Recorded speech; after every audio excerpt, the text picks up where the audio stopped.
Je suis arrivée au centre d'accueil, j'étais déjà très jeune. J'ai grandi au centre d'accueil universel. Et j'ai grandi dans une famille qui n'a jamais manqué de rien. Mes parents m'ont toujours tout donné. Et de ce fait, moi, j'en ai un peu profité durant mon enfance. Et j'étais une personne qui était bien, d'apparence, qui montrait qu'il était bien. Mais au fond de moi, il y avait un peu d'orgueil. J'étais toujours orgueilleuse, j'acceptais pas quand les personnes parlaient avec moi. Et j'étais aussi quelqu'un dans l'apparence qui était une personne au centre d'accueil et une autre personne à l'extérieur. Et de ce fait, j'ai vécu comme ça toute mon adolescence, voilà. À l'extérieur, je montrais un autre caractère, un autre visage de moi, c'est-à-dire une personne très orgueilleuse, qui n'acceptait pas les répréhensions de mes parents, qui voulait faire un peu... je voulais faire ce que je voulais, en fait. J'ai commencé à être une personne très agressive aussi. Je parlais mal, je fermais mon visage complètement et je suis restée sur mes positions et je ne voulais pas du tout accepter que qui que ce soit me donne des ordres et j'étais très hypocrite. J'avais des mauvaises pensées sur moi-même, je pensais que j'allais pas réussir dans tout ce que j'entreprenais parce que même à ce moment-là, j'avais des problèmes dans ma vie professionnelle. Je n'arrivais pas à trouver de travail, aucune formation, j'étais stagnée, j'avais pas d'objectif dans ma vie. Lorsque j'ai vu que j'étais vraiment au fond du puits, que j'avais plus de solution pour ma vie, eh ben je suis allée parler avec un conseiller et il m'a orientée. Il m'a dit à ce moment-là que mon passé, ça allait rester mon passé, mais mon futur, je pouvais le décider maintenant. Et ça a travaillé dans ma tête durant quelques jours. Et après, j'ai vu que j'avais vraiment besoin de changer. J'ai pris mes attitudes, j'ai commencé à faire le contraire de ce que je faisais négativement avant, c'est-à-dire à investir sur moi-même, à participer à des propos. Et voilà, j'ai commencé à travailler sur moi-même réellement. Et de ce fait, j'ai participé aussi aux Jeunes de Daniel, des 21 jours. Et là, je me suis investie. Totalement, j'ai donné tout ce que j'avais de moi-même. J'ai sacrifié tout ce que j'avais parce que je savais qu'à ce moment-là, si je m'investissais pas, j'allais perdre mon âme, j'allais pas avoir mon salut. Alors je me suis donnée totalement et voilà, j'ai continué comme ça dans ma foi en sacrifiant. Ça représentait pour moi une opportunité de mon changement. Parce que je savais qu'à ce moment-là, si je saisissais pas cette opportunité, je pouvais mourir demain et ne pas être sauvée, perdre mon âme. Alors aujourd'hui, je suis une personne transformée à l'intérieur de moi. J'ai la paix, j'ai la joie, j'ai l'assurance aujourd'hui que peu importe où je vais, j'ai Dieu à l'intérieur de moi. Et ça, c'est le bien le plus précieux qu'on puisse avoir. Mais autour de moi, si j'avais pas eu cette attitude que j'ai prise, eh ben, je pense que les autres choses autour de moi n'auraient pas fonctionné par rapport aussi au rapport avec ma famille.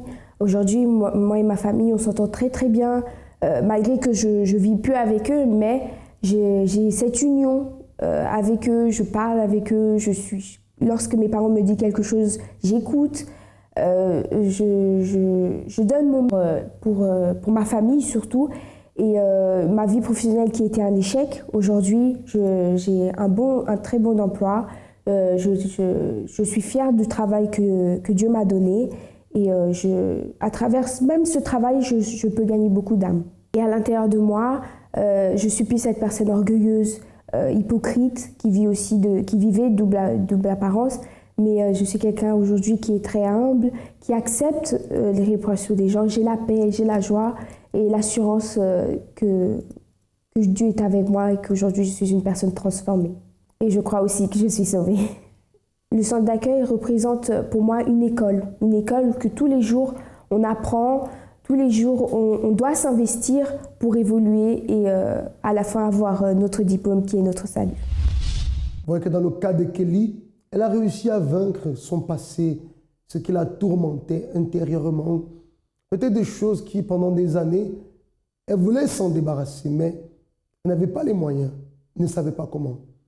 Mais en apprenant comment, en manifestant la foi, vous voyez cette chose merveilleuse, cette transformation merveilleuse qui est arrivée dans sa vie, libérée de la colère, libérée de ce passé de souffrance et des autres choses, je peux dire, qui étouffait sa vie intérieure, qui l'empêchait de vivre en paix, qui l'empêchait d'avoir la joie nécessaire au quotidien pour son bien-être. Cette transformation se produit. Pourquoi? Parce qu'elle a cru, elle a lutté. Est-ce que cela s'est fait en un jour? Bien sûr que non. Mais elle a cru, elle a persévéré et Dieu a honoré sa promesse dans sa vie. Car il nous appelle et ce qu'il nous offre, c'est la paix. Il a dit, venez à moi, vous tous qui êtes fatigués et chargés, je vous donnerai du repos. Peut-être vous êtes chargés, chargés de tristesse, d'angoisse, chargés de tant de problèmes. Comprenez que le désir de Dieu, c'est de vous donner le repos, la paix, vous libérer de cette charge. Mais premièrement, c'est à vous, cher ami, de faire le pas, de venir à lui, de le chercher. Et le reste, il accomplira dans votre vie. On va marquer une courte pause en ce moment.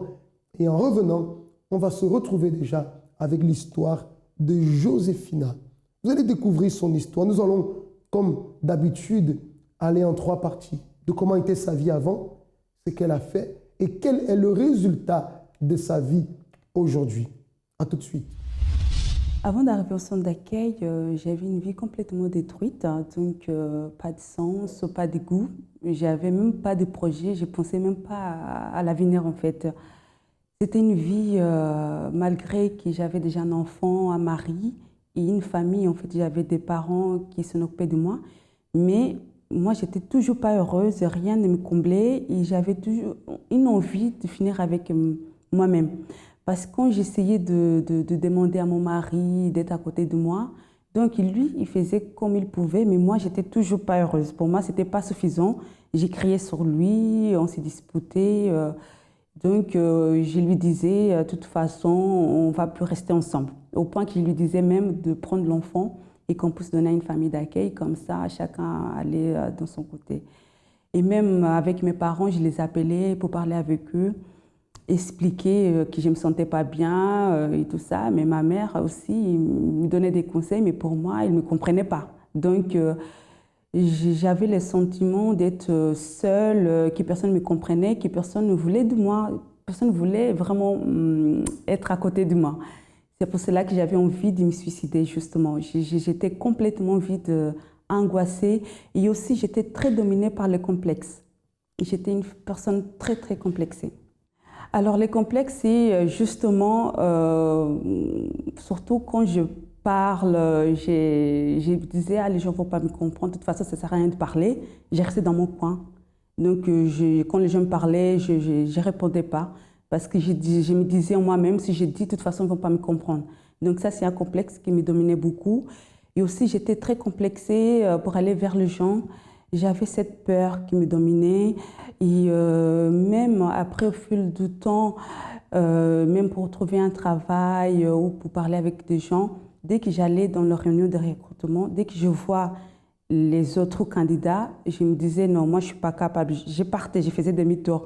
Et surtout quand je voyais la personne qui va passer l'entretien avec moi, je dis non, là, avec cette personne, je sais que je ne serai pas prise et je faisais demi-tour. Je n'allais pas vers les gens pour pouvoir parler parce que je me disais ils ne vont pas me comprendre, ils ne vont pas, comme j'ai un petit accent, peut-être ils vont se rigoler de moi, ils vont se moquer de moi. Donc c'était vraiment, ça me dominait vraiment à 100%. J'étais une personne très complexée. Au niveau de ma vie financière, c'était aussi très catastrophique parce que je ne travaillais pas, la langue, je ne maîtrisais pas. Et tout cela, ça me mettait vraiment dans une boule où je me suis renfermée. Parce que je me disais, bah, de toute façon, je ne maîtrise pas la langue française, je n'ai aucun diplôme, je n'ai pas de papier, et pourquoi aller me battre pour trouver un travail? Donc, qui fait que j'étais toujours dépendante de mon mari, c'est lui qui me donnait de quoi me vêtir, à manger, et même pour des petites choses, j'étais toujours derrière lui, ou alors j'appelais mes parents pour qu'ils m'envoient de l'argent. Alors, le moment le plus difficile pour moi, c'était justement quand j'ai eu mon enfant et quand je l'avais dans mes bras, j'ai même pleuré. J'ai pleuré parce que je me disais, mais il est là, c'est mon enfant, mais j'ai rien pour lui donner. Justement, moi-même, je n'ai pas cette vie pour qu'il me comble. Et qu'est-ce que moi je veux lui donner, en fait? J'étais vraiment bloquée complètement. J'avais, en fait, dans ma tête, j'avais pas, comment dire, j'avais pas une espérance, une confiance, une force qui pouvait me dire oui, tu peux, vous pouvez y arriver. Non, au contraire, c'est non, tu peux pas, t'es pas capable, t'as un enfant, tu vas justement l'amener à une vie aussi, tu vas lui détruire. Donc, ça sert à rien de continuer à vivre. C'était ça, en fait, dans ma tête. Vous voyez que lorsque la personne se sent intérieurement vide, elle peut tout avoir. Le cas de Josina, un mari qui l'aime, un enfant, des parents qui l'aiment. Mais rien de tout cela n'arrivait à la combler. Elle sentait un vide. Elle ne se sentait pas bien elle-même. Et cela, bien sûr, ce mal-être intérieur l'amenait maintenant à agir de façon erronée avec son mari, ne lui permettait pas de transmettre quelque chose à son fils.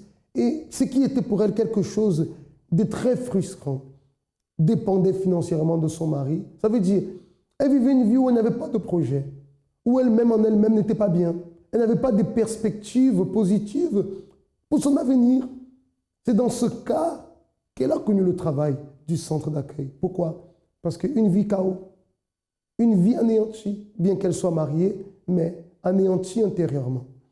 Bien qu'elle ait des parents qui l'aiment, une famille qui l'aime, anéantie intérieurement. Ça veut dire qu'elle n'avait rien dans sa vie. Mais comment est-ce que sa vie a changé? Vous allez découvrir de quelle manière elle est arrivée ici au centre d'accueil, ce qu'elle a entendu, comment elle a réagi à ce qu'elle a entendu, et finalement, le résultat de cette action qu'elle a dû prendre pour sa vie. Alors, en fait, j'ai connu le centre d'accueil par une invitation. Justement, une amie qui, avec mon mari, nous a donné le semeur parce qu'elle connaissait la situation qu'on traversait justement. Et à travers cela, j'ai pris l'adresse du siège sur Paris. Donc, j'ai poussé la porte et quand je suis rentrée, j'ai entendu vraiment la parole, de mettre la foi, de pratiquer la foi, de la parole de la révolte, la parole justement de mettre ma vie sur l'autel. De quelle manière? En participant sur les propos. D'abord, j'ai fait ma délivrance, justement. Ensuite, j'ai cherché aussi avoir cette direction, être dirigée par Dieu. Donc, j'étais là les lundis pour la vie financière. Bon, j'étais là aussi le mercredi parce que j'ai cherché cette force, cet renforcement intérieur. Et aussi, j'étais là vendredi, justement comme j'avais cette idée de suicide. Je voyais la vie en noir, tout bloqué. Et les dimanches aussi, je venais parce que c'était les jours où je venais chercher en fait la guérison intérieure aussi, les dimanches. Et donc, tout cela m'a permis petit à petit de commencer à faire partie justement de ces choses que j'avais à l'intérieur de moi. En fait, c'était comme si c'était un nettoyage. En fait, petit à petit, les choses partaient. J'étais plus, en fait, j'allais plus vers mon mari pour lui dire des gros mots ou dire des choses qu'il lui n'aimait pas. J'ai commencé vraiment à avoir une espèce En fait, ça devenait comme si les choses rentraient dans l'ordre, parce que tout était en désordre. Donc, les choses commençaient à rentrer dans l'ordre. Mais petit à petit, hein, ce n'est pas d'un seul coup, petit à petit, en fonction des chaînes de prière, là où il y avait la priorité, en fait. Par rapport, c'était sur mon caractère, sur ma façon d'être. Après, aller chercher ma bénédiction financière. Ensuite, oui, justement, dans les propos, il y a eu les propos forts de foi, comme la campagne d'Israël. Justement, c'est là où j'ai mis toute ma force. C'était tout ou rien. Je me souviens même, dans toute première campagne d'Israël, il fallait pratiquer la foi, mettre sur l'autel mon tout. Il y a aussi mon tout en prière, mes sacrifices, c'est-à-dire tous mes efforts physiques, tous mes biens que j'avais, qui pouvaient me combler. Et au final, ça ne me comblait pas. Aussi, j'ai mis sur l'autel. Et c'était quoi? C'était une aide que mon mari me donnait justement pour que je puisse m'acheter des chaussures ou des habits.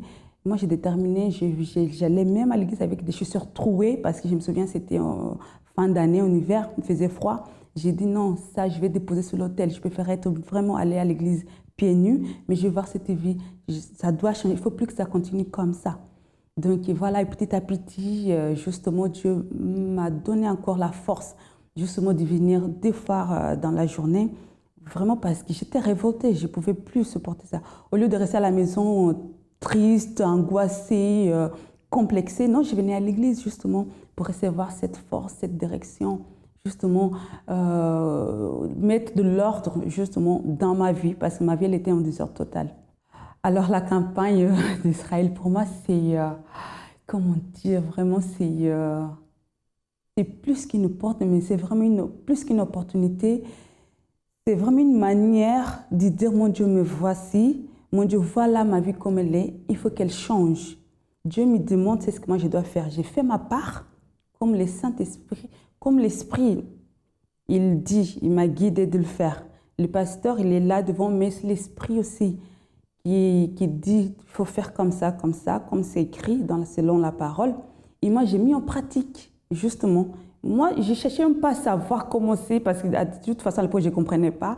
Je suivais, il y a le sacrifice spirituel, il y a le sacrifice physique, il y a la prière matin, midi, soir, il y a le jeûne aussi. Et moi, j'ai mis tout ça en pratique. Bien sûr, ce n'est pas facile, c'est justement, on sent justement tout cela, mais quand on va penser c'est ce que Dieu il va faire, justement, il n'y a rien qui peut nous arrêter, rien. Vraiment, ne m'a pas arrêté justement de mettre en pratique ou de faire c'est ce que Dieu me demandait de faire. Justement, j'ai fait comme il fallait, j'ai fait de la manière comme Dieu m'a demandé de faire. J'ai déposé tout sur l'autel, comme il faut.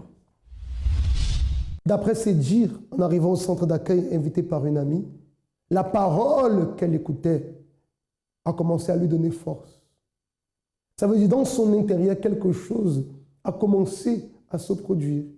Si cette parole lui apportait la force, c'est parce que naturellement, elle se sentait faible. Faible devant tout ce qu'elle vivait.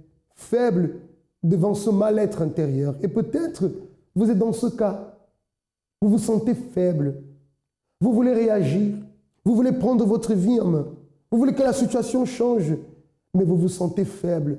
Raison pour laquelle jusqu'à présent, vous n'avez pas eu de réaction encore. Peut-être même vous avez l'habitude de voir cette émission et de vous dire, mais extraordinaire, les messages que j'entends, extraordinaire, les témoignages que je vois. Je vais chercher de l'aide, mais jusqu'à présent, vous n'avez pas encore eu en vous cette force. Vous manquez de cette force. Alors, je veux vous dire une chose. Si vous écoutez bien mes paroles en ce moment et vous avez le désir de vous en sortir, alors recevez cette force en vous. Recevez la force de lutter. Recevez la force de prendre la décision d'arriver ici au centre d'accueil où nous allons continuer ce travail pour vous faire sortir de cette situation. La faiblesse, le découragement, la paresse qui jusqu'à présent dominait sur vous, qui vous animait, tout cela est brisé. Si vous croyez en ce moment, je le détermine pour vous qui nous suivez et qui désirez un changement de vie. Recevez à travers ces paroles la force dans votre intérieur pour que vous ne soyez plus une personne soumise ou soumise à la situation, soumise au problème, soumise au mal-être, mais qu'à travers cette force que vous recevez en ce moment, vous puissiez dominer cette situation et prendre alors des attitudes de foi, comme Mme Joséphina a pris lorsqu'elle a participé aussi de la campagne d'Israël, où à travers son sacrifice, elle s'est donnée totalement sur l'autel de Dieu. Pourquoi? Parce qu'elle voulait un changement de vie. Elle était révoltée de sa situation. Elle n'acceptait plus. Elle a cru qu'à l'autel de Dieu, elle pouvait avoir la solution, comme beaucoup d'autres personnes l'ont eu. Et en faisant sa part, faisant son sacrifice et en persévérant, voyez ce qui est arrivé dans sa vie. Alors aujourd'hui, ma vie, ça n'a rien à voir par rapport à il y a plus de 10 ans en arrière. Aujourd'hui, je suis vraiment une personne comblée, je vais dire dans le sens où les esprits de suicide, les angoisses, les complexes, ça y est, ça fait partie du passé. Et au niveau financier, je suis complètement une personne autonome. Je ne dépends plus de mon mari comme c'était avant. Si j'ai envie de m'acheter de voiture, je m'achète. J'ai envie de voyager, je voyage. Donc, je suis complètement libre financièrement. D'un côté aussi familial, j'aime mes enfants. Donc, à part l'enfant que je ne voulais pas à l'époque, il est là, il grandit dans la présence de Dieu. J'ai encore d'autres enfants, la famille, elle est là aussi bénie. Donc, vraiment, Dieu est là, il nous dirige. Dieu est là aussi pour Ok, je ne vais pas dire qu'il n'y a jamais eu de problème. Moi, je passe des fois dans des situations aussi, je passe pas des moments, mais je suis en paix parce que je sais que c'est lui qui me donne la vie, c'est lui qui me fait respirer tous les jours, c'est lui qui j'ai donné ma vie, je sais qu'il est là. Je sais, en fait, je crains rien parce que j'ai cette certitude, quoi qu'il arrive, Dieu, il me donnera toujours la solution. En fait, de tous les problèmes que je peux traverser, je sais que Dieu il est là. Il va me donner la solution, il va me soutenir, il va me donner la paix. En fait, je suis dans la paix, dans la joie, peu importe la situation, mais Dieu il est là justement. Et j'ai la certitude qu'il est là avec moi. Et ça, vraiment, je remercie et je conseille à toutes les personnes qui ont pas des situations, des problèmes, de confier seulement en Dieu, de ne pas se préoccuper comment ça va être le lendemain ou comment ils doivent le faire. Écoutez justement la direction du Saint-Esprit et après Dieu fait. Dieu fait. Il ne faut même pas savoir comment il va le faire parce qu'il lui fait, quoi qu'il arrive. Parce qu'à partir du moment qu'on se donne, on se confie en lui, donc on devient vraiment un enfant. Lui prend soin de nous. Il ne va pas nous laisser. Parce que moi, j'ai déposé ma confiance en lui. Je n'ai plus le complexe. Pourquoi? Parce que je sais que quand je vais parler, c'est pour glorifier son nom. Maintenant que je cherche le travail, je ne suis plus cette personne, je reste derrière. Je vais parler parce que moi, dans mon cœur, mon Dieu, j'ai envie d'avancer financièrement, j'ai un projet. Je vais parler, c'est ce que j'ai à l'intérieur de moi. Pourquoi me cacher ou dire, j'ai un accent, ou j'ai pas ce diplôme, ou j'ai pas la... Non, je parle. Voilà, madame, monsieur, j'ai envie de faire ça, ça, ça, et j'ai la force. Mettez-moi à l'épreuve. Moi-même, je demande de me prendre pour me mettre à l'épreuve si je vais réussir ou pas. Pourquoi? Parce que je fais confiance en Dieu. Parce que quand on n'a pas la confiance, on est timide. Mais à partir du moment qu'on se donne à Dieu, on a cette confiance, rien ne nous arrête. On fait qu'avancer et c'est vraiment merveilleux. Je n'ai pas de mots pour expliquer, pour remercier, mais Dieu il est tellement bon et merveilleux que je me disais franchement à l'époque, vraiment, franchement j'étais vraiment aveugle. Mais maintenant mes yeux se sont bien ouverts et ma vie, elle est entre les mains de Dieu, tout simplement. Alors le centre d'accueil pour moi, c'est c'est mon guide. C'est mon guide. Je me laisse guider à travers le Saint-Esprit. Bien sûr, le centre d'accueil est utilisé par le Saint-Esprit. Tout simplement. Naturellement, le miracle est arrivé. Son intérieur a été restauré. Le bien-être est revenu. La paix est revenue. Ce qui a fait en sorte, naturellement, en conséquence, que la famille soit restaurée, le mariage. Qu'elle puisse s'investir, croire en elle, parce qu'il n'y avait plus de complexe. Et aujourd'hui, financièrement, où elle avance, elle est autonome, où elle est bien avec sa famille, elle peut transmettre l'amour à son enfant. Vous voyez, dans quel chaos elle était, mais après son passage sur l'autel, après avoir manifesté la foi, elle a pu voir une véritable restauration, une vraie transformation.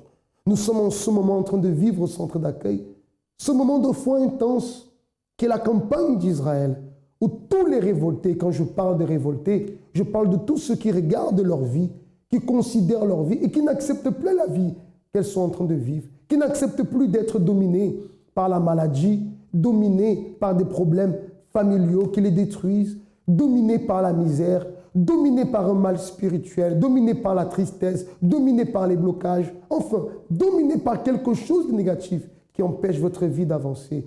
Alors sachez que ce propos de la campagne d'Israël, c'est pour vous. C'est pour vous, pour que vous puissiez sortir de cette situation. Pour avoir plus d'informations, le 01 53 35 85 12. Pour savoir le centre d'accueil le plus proche de chez vous et avoir tous les renseignements pour que vous aussi, vous puissiez vivre ce moment très fort de foi, matérialiser votre foi par le sacrifice sur l'autel de Dieu, représentant toute votre vie. Et vous allez voir la gloire de Dieu se manifester. Avant de partir, on va voir en ce moment un autre témoignage de la campagne d'Israël, la campagne du sacrifice. Avant que je sois arrivée au centre d'accueil, ma ville était complètement détruite. Pour moi, je pouvais mourir, pour laisser ma mère, pour occuper de mes enfants.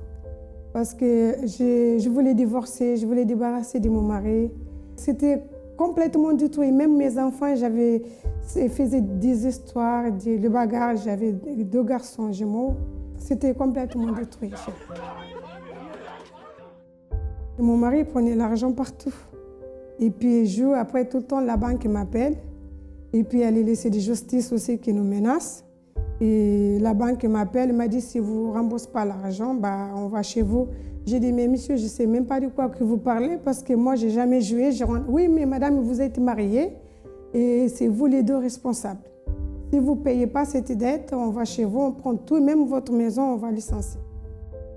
Et puis moi, j'ai resté tout seul avec les enfants. J'ai 4 enfants. J'ai travaillé, j'ai gagné 1 500 €. Il faut que je paye le loyer, je donne les enfants à manger, tout ça, c'était passé. Et puis moi, un jour, j'ai dit non, je vais divorcer. J'ai commencé même à chercher un avocat, tout ça, pour divorcer. Les gens, ils me voyaient, croyaient que j'étais bien, mais c'était que les masques. J'étais dépressif et même, il y avait mon médecin qui m'a dit qu'il faut que je parte voir un psychologue. Même moi, j'étais tellement dégoûtée que j'ai dit, je vais mourir, je laisse ma mère, elle va s'occuper de mes enfants. Les moments les plus difficiles pour moi, c'était vraiment quand j'ai perdu ma mère, parce que déjà, j'étais en plein de divorce avec mon mari. Je sortais tous les jours. Quand je sors du travail, je vais au cimetière, je parle avec ma mère. Je fais qui pleurer devant chez moi. Pour moi, j'avais tellement de problèmes, moi, je devais mourir. Pour moi, c'était ma mère qui devait rester en vie pour garder mes enfants. Je connais les centres d'accueil par ma cousine qui m'a invitée. C'est vrai qu'elle restait longtemps à insister. Mais un jour, là, j'étais par terre, vraiment. J'ai dit, on y va.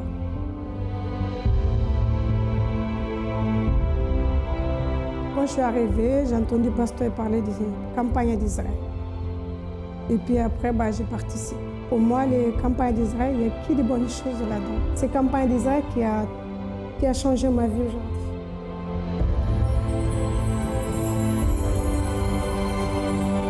Aujourd'hui, je suis transformée, je suis bénie. J'ai 2 entreprises. Dieu m'a donné 4 maisons. Des fois, je prends mon mari, mes enfants, moi j'ai restaurant. Ma vie sentimentale, c'est très très bien. On est très bénis, notre couple de mariage, mes enfants. Peu envie de divorcer. Aujourd'hui, là où je suis, mon mari m'appelle, chérie, t'es où? On est partout, on va ensemble. Même je dis, des fois, je regarde, je dis, ça c'est moi, avec mon mari. On est plus amoureux et ça n'a rien à voir, même au début, même de mon mariage, ce que j'ai vu maintenant, ça n'a rien à voir. Même au début que j'ai rencontré mon mari, ça n'a rien à voir. Pour moi, c'est maintenant que j'ai rencontré mon mari, qu'on est mariés, c'est maintenant. On est vraiment bénis dans notre couple de mariage. Dieu m'a restauré ma vie, il m'a changé complètement. Je suis bien, je suis très bien. Moi, centre d'accueil, pour moi, oh là là, c'est que des bonnes choses.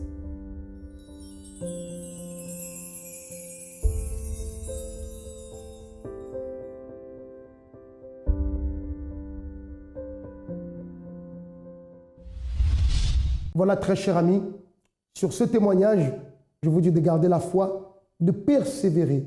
Et si vous avez besoin de notre aide, le numéro de téléphone s'affiche sur le bas de votre écran. Pour tous ceux qui sont ici sur Paris, 254 rue du Faubourg Saint-Martin, c'est notre adresse. Métro, ligne 5, station Stalingrad, ou Louis Blanc, la ligne 7, pardon, la station Louis Blanc. Pour tous les autres centres d'accueil, appelez le 01 53 35 85 12 et vous aurez alors les directions du centre d'accueil qui se trouve le plus proche de chez vous. Ça a été un grand plaisir d'être avec vous. Je vous souhaite de passer un très bon moment et je vous dis à très prochainement.